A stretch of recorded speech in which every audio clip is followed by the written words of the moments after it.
conscience couée par une vague de licenciements et de démissions au sein de la Fédération camerounaise de football, Samuel Eto'o est de plus en plus critiqué sur sa gestion de la FECAFOOT. L'ancien international camerounais peut compter sur Cabral Libye.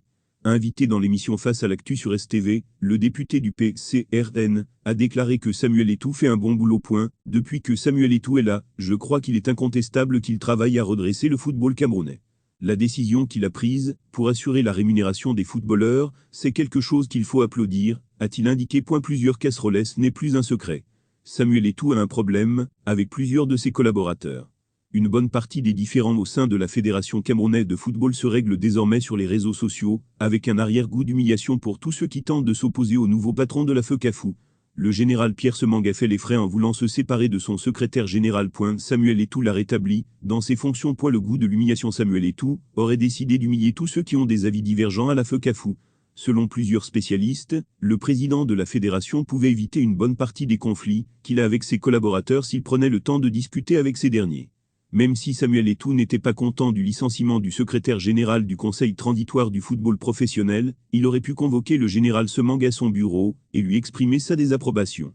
En faisant cela, il procède au renforcement des liens entre ses collaborateurs tout en faisant de la pédagogie. S'il décide de procéder par l'humiliation, ce n'est pas par ignorance.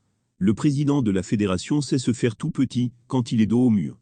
Ces négociations de couloir, qu'il refuse de faire aujourd'hui, il les avait pourtant faites pour coopter Pierre Semang et une bonne partie des membres de l'Assemblée générale de 2009, qui sont désormais acquis à sa cause.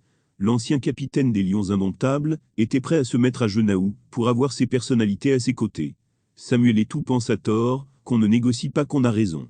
À chaque fois qu'il estime que le droit est de son côté, il frappe publiquement ses collaborateurs. Le premier à subir la foudre de Samuel Eto'o était l'ex-agent de liaison de la Fédération camerounaise de football Ferdinand Makota à la veille du démarrage de la 33e édition de la Coupe d'Afrique des Nations, Camp Total 2021. Selon un expert en gestion de ressources humaines, si Samuel Eto'o avait les preuves des charges retenues contre son collaborateur, atteinte aux bonnes mœurs, il pouvait convoquer le concerné, le confronter et lui proposer une porte de sortie peu humiliante, comme la démission. Il avait d'ailleurs commencé par négocier avec son ex-responsable marketing avant de décider un matin de la virer pour soupçon de malversation financière, ouvrant ainsi la porte à un autre procès contre la Fédération camerounaise de football.